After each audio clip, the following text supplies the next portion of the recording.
Eu tenho visto constantemente aqui nos discursos uma falsa narrativa de culpabilização, senador Pedro Chaves, do atual governo. Vejo uma estratégia, uma coisa delineada de desconstrução do governo do presidente Michel Temer. Mas eu não poderia me eximir de tratar do tema e de fazer o contraponto. E com a licença dos senhores e senhores senadores, farei isto aqui agora. Todos nós brasileiros estamos sentindo na pele os efeitos da herança maldita que o governo do presidente Michel Temer recebeu. Herança de corrupção generalizada, sistematizada em todas as instâncias do governo, rombos que praticamente destruíram as duas maiores empresas estatais brasileiras, Petrobras e Eletrobras. Aliás, um amigo meu até disse que o PT foi o cavalheiro que se propôs a proteger os bens da Petrobras contra terceiros, mas os tomou para si. A herança de falta de gestão, que dizimou o que restava da capacidade administrativa do governo federal, nos deixando programas ineficientes e dispendiosos, obras superfaturadas, mal planejadas e inacabadas.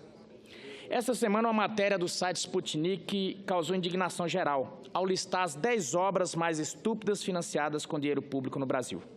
São fatos constrangedores para o orgulho nacional, como um parque gerador de energia eólica derrubado por causa do vento no Rio Grande do Sul. Usinas geradoras de energias inúteis porque não foi planejada a construção das linhas de transmissão que as serviriam. A dragagem do Porto do Rio Grande, também no Rio Grande do Sul, e a obra do PAC, que não foi usada por falta de autorização, e por aí vai. Um dos exemplos dessa herança é a situação do Postales, o Fundo Pensão dos Servidores dos Correios, que quebrou sob a administração do governo passado. Agora estão sendo feitos novos descontos previdenciários diretamente nos salários dos servidores que estão sendo obrigados a contribuir 2 vezes para uma só aposentadoria. Injusto, lamentável e criminoso. Temos ainda a herança da ideologia que levou o país a tomar decisões equivocadas na relação com o resto do mundo, beneficiando ditaduras explícitas ou disfarçadas na África e nas Américas, irrigadas com dinheiro do BNDES, dinheiro do povo brasileiro. Como esquecer o Porto de Mariel, em Cuba, totalmente financiado com dinheiro brasileiro? Só o Odebrecht recebeu mais de 1 bilhão por essa obra. 1 bilhão. E tudo isso sob a proteção da ditadura cubana, onde os órgãos de fiscalização brasileiros não têm jurisdição para atuar. Mas ainda no campo das relações internacionais, a ideologia petista não trouxe apenas prejuízos financeiros. Sob o comando do PT, o governo brasileiro apoia regimes bolivarianos, como a ditadura disfarçada na Venezuela, que afronta tantos direitos políticos quanto os direitos humanos, prendendo adversários sem justificativa, prendendo toda a oposição, colocando milícia nas ruas para amedrontar os opositores e levando aquele país a um estado tal de convulsão social que o mundo todo teme o que possa acontecer caso Maduro insista em se manter no poder. Um acontecimento que não deixará de ser registrado pelos livros no futuro é a herança maldita deixada pelo governo do PT. Essa na economia, que resultou na maior recessão jamais vivenciada por nossa nação e no maior rombo das contas públicas jamais registrado. As causas do desastre econômico podem ser explicadas por um somatório de fatores que expus anteriormente: corrupção, incompetência, aparelhamento e ideologia. Sim, porque foi a retógrada ideologia econômica da presidente afastada e de seus asseclas que levou o Brasil a abandonar o tripé macroeconômico que vinha garantindo nossa estabilidade desde o Plano Real e levou à criação da famigerada nova matriz econômica. Estou vendo aqui bradarem a espada contra o teto de gastos da União. Agora há pouco conversava com o senador Cristóvão e justamente falávamos sobre isso. Se o Brasil há 20 anos tivesse colocado em prática essa lei, a nossa história seria outra. É básico, a própria dona de casa faz esse tipo de política econômica, não gastar mais do que tem, mais do que arrecada. Pois é, daí vem a inspiração para gastar cada vez mais, sempre acima da arrecadação. E aí não se elege prioridade, fica muito fácil, por isso que bradam aqui.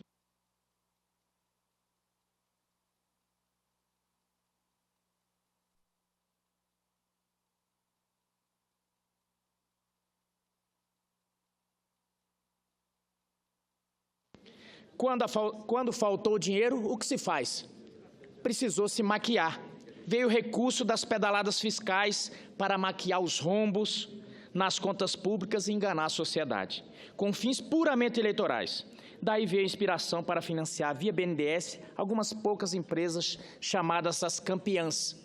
Nada disso podia dar certo e efetivamente não deu.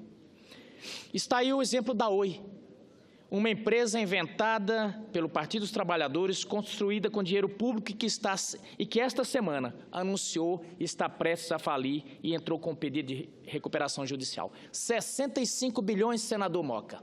65 bilhões, esse é mais um rombo. E ontem, tratando desse tema, e é por isso que a presidente está sendo afastada, senadora Simone Tebet, saiu o resultado da perícia, a tão solicitada perícia que queriam e que o plenário, já sabendo que os dados do Tribunal de Contas da União eram robustos, o plenário da comissão havia negado esse pedido. Foi para o Supremo acatou o pedido e veio o senador Moca para a comissão.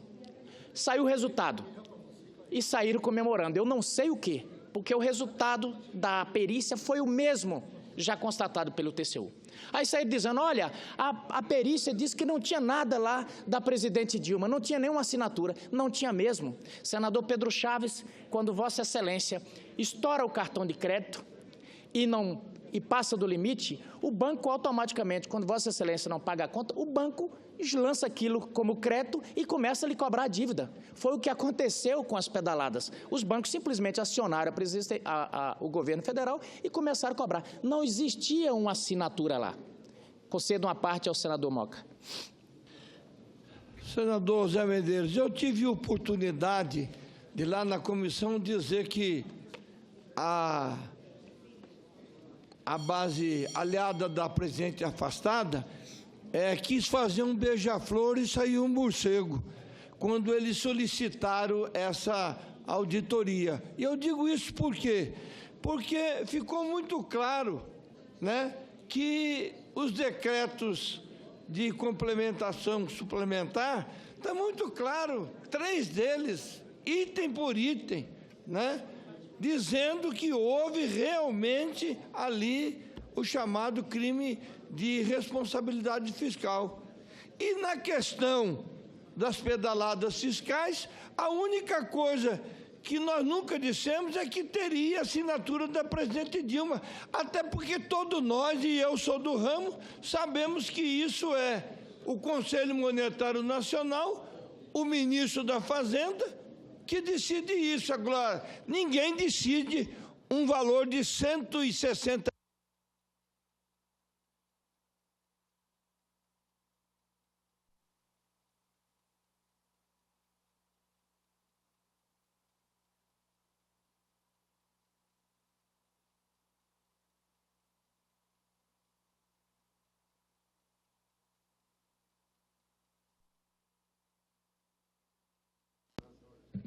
Mas ficou.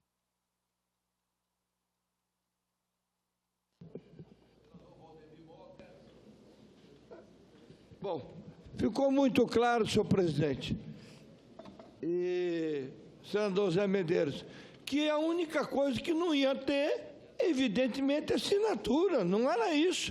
O que é que se discutia? Se aquilo era uma simples inadimplência ou se era um empréstimo.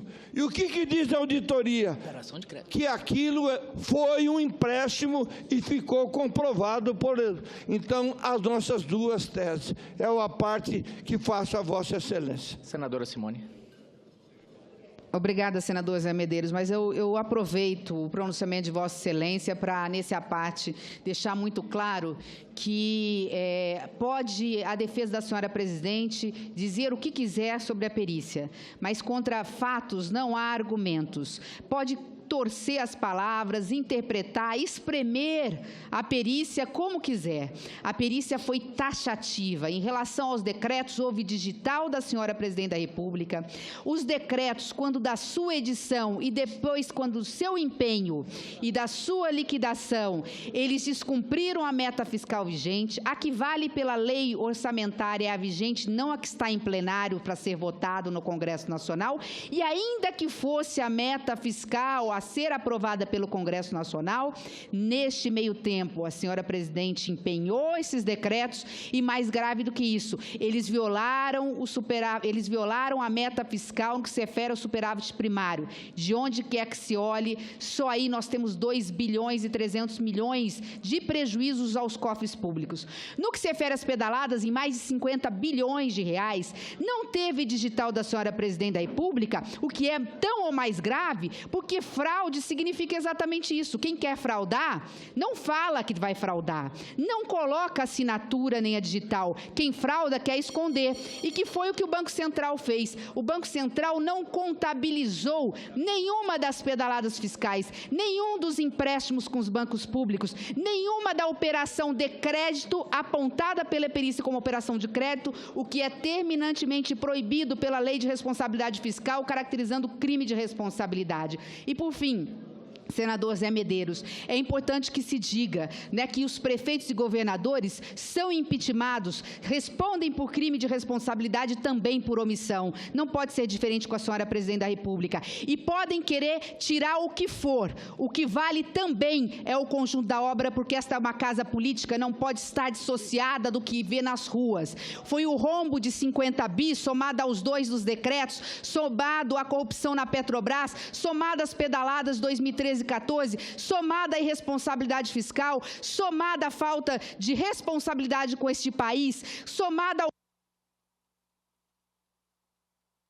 Terminando, senhor presidente, que tinha e que não tinha, somado a tudo isso que levou o país a uma derrocada. Há 3 anos, ao invés de andar para frente, nós estamos decrescendo. Imagina se isso vira em 5 anos. É como se em 2017 o poder aquisitivo, a renda do trabalhador e a riqueza do país fosse referente a 2010. Então, pelo conjunto da obra, sim, pelos 12 milhões de brasileiros, pela recessão, pelos juros altos, pela inflação que não abaixa, é que eu vou dar o sim ao processo de impeachment contra a senhora presidente da República.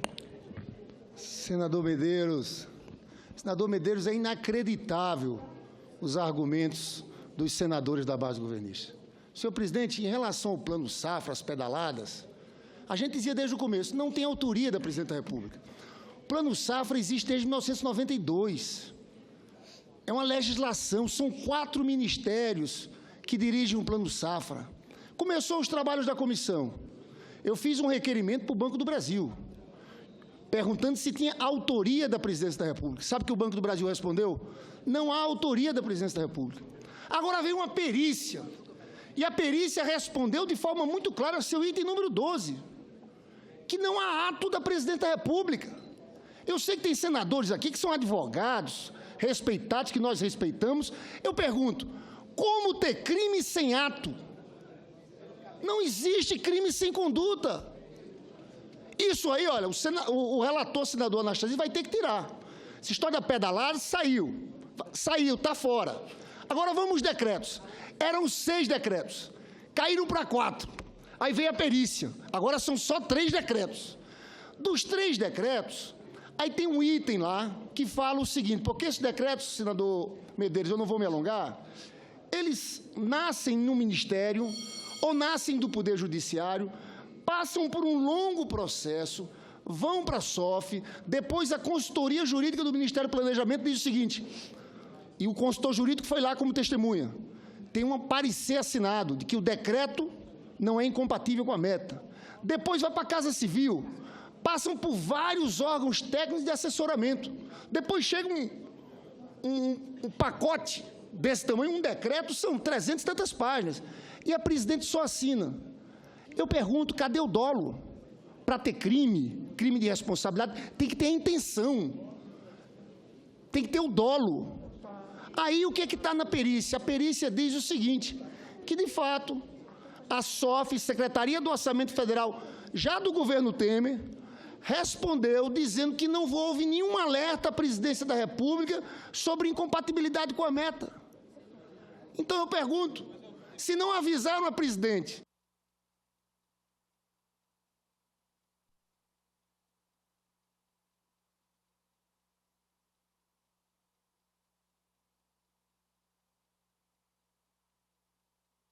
eu concluo, se passa por todos esses órgãos, se não foi alertada a presidente da República por ninguém, nem pelo TCU, que o TCU só muda de posição em 2015, como falar em dolo?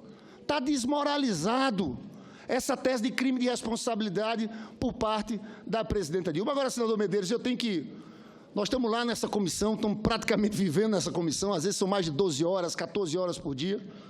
Eu tenho posição diferente da de Vossa Excelência, mas Vossa Excelência foi um dos grandes batalhadores, está sempre assíduo, participando dos debates, sempre no alto nível. E eu quero aqui, no meio dessas nossas discordâncias, parabenizar a forma como Vossa Excelência está conduzindo o seu trabalho. Às vezes, num debate duro que nós temos, mas sempre respeitoso, sempre de altíssimo nível. Eu acho que Vossa Excelência sai desse processo como um dos grandes senadores dessa casa. Então, por mais que tenha completa divergência, nesse caso, com Vossa Excelência, devo admitir isso e cumprimentar a sua atuação, sempre diligente lá dentro. É duro, as pessoas até do lado de fora, às vezes, não conseguem entender como é que nós, que temos posições tão diferentes, às vezes, sabemos nos respeitar e parabenizar. Eu acho que Vossa Excelência é um dos que tem feito um bom trabalho naquela comissão, porque é uma comissão muito séria. A gente tem que se dedicar de fato, porque nós estamos discutindo um afastamento de uma presidente da República. Tá? Um abraço e meus cumprimentos. Agradeço as palavras, senador Lindbergh, e a divergência é tanta, presidente Renan, que ele é vascaíno e eu sou flamenguista. Então, para ver que... Só foi um melzinho na tua boca. Mas, para concluir, senhor presidente, e eu faço dentro de um minuto, o senador Lindbergh tem defendido essa tese e, com muita competência, ele tem dito. Passou um melzinho na boca. Ele tem tentado relativizar, juntamente com o ex-ministro Eduardo Cardoso, e tenta relativizar que a gente tem que fazer esse contraponto, senão eles destroem tanto a tese que passa as pessoas a tentar passar a acreditar que realmente a presidente não cometeu crime. Mas eu tenho dito o seguinte sobre essa perícia, senador Moca. Vossa Excelência, que é de um estado agrícola e mexe com pecuária, conhece muito da área rural. Na verdade, tem um bicho na sala e nós o tempo inteiro a gente dizia que é gato. E eles vieram e disseram que era cachorro. Aí pedimos uma perícia, chamou-se o veterinário chegou e disse, olha, o bicho mia, bebe leite, come rato, é gato, mas eles continuam dizendo, é cachorro. Então, nada do que vier vai convencer, nada do que disser. Então, estão dizendo, desde o início desse processo, estão nos acusando de ter posição preconcebida. Não, nós não temos posição preconcebida, nós estamos num processo. Agora, o tempo inteiro, antes do processo começar, já disseram que era golpe. Quem está com posição preconcebida são eles. Na verdade, nós estamos buscando a verdade real. E isso estamos fazendo dentro de um processo legítimo. O Senado da República não é golpista e muito menos o STF, quem está avalizando todo esse processo. Então, nós estamos dentro de um processo normal, instituições funcionando e o Senado sai maior desse processo. Muito obrigado, senhor presidente.